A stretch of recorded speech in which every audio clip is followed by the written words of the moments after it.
Hola, soc la Clara Massons, organitzadora professional, i anem a veure què ens pregunten avui. Com organitzar la calaixera de roba dels bebès? Els nadons necessiten una calaixera per la roba i un armari per guardar coses més grans.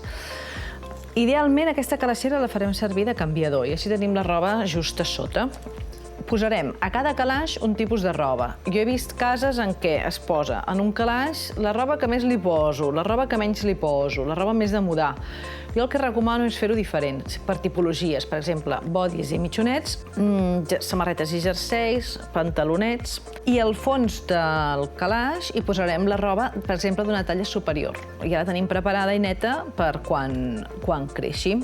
Un altre consell és que la roba que li vagi petita l'anem traient del calaix, ja sobre la marxa. O sigui, en comptes de perdre tot un matí a mirar quina roba li va petita, no, anem-la apartant ja automàticament. La podem guardar per un germà futur o per al germà petit o anar-la donant.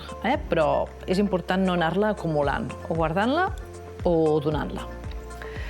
Segona pregunta. Puc llançar les joguines dels meus fills? Ells no ho volen. Ja.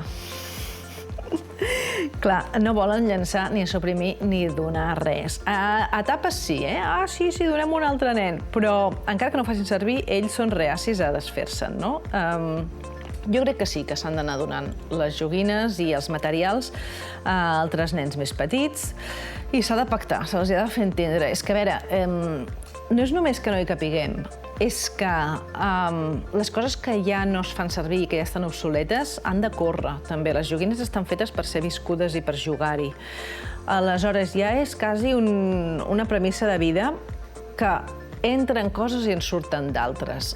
Jo crec que una manera de fer-los entendre, també, que no cal tenir una casa minimalista només amb 2 retoladors i una pilota, però fer-los entendre com que hem de fer lloc per altres joguines i materials, i aleshores treure perquè puguin entrar coses noves, perquè és que físicament és així.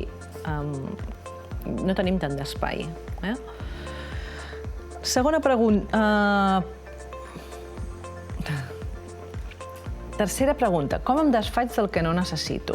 Sí, exacte. Tenim ganes de buidar, però després, per si de cas, o perquè això m'ho van regalar i em fa pena, no? És clau desfer-se de les coses per mantenir una casa que transmeti pau. Aleshores, en lloc d'anar per tota la casa pensant què llenço, què no faig servir, faré una altra cosa. Seuré un moment i decidirem què vull viure, quin estil de vida ideal tinc i què m'ajuda a aconseguir-ho. I aleshores, en funció d'això, decidiré si aquest objecte determinat m'ajuda a aconseguir aquest estil de vida ideal que vull o, al contrari, és una càrrega i una nosa.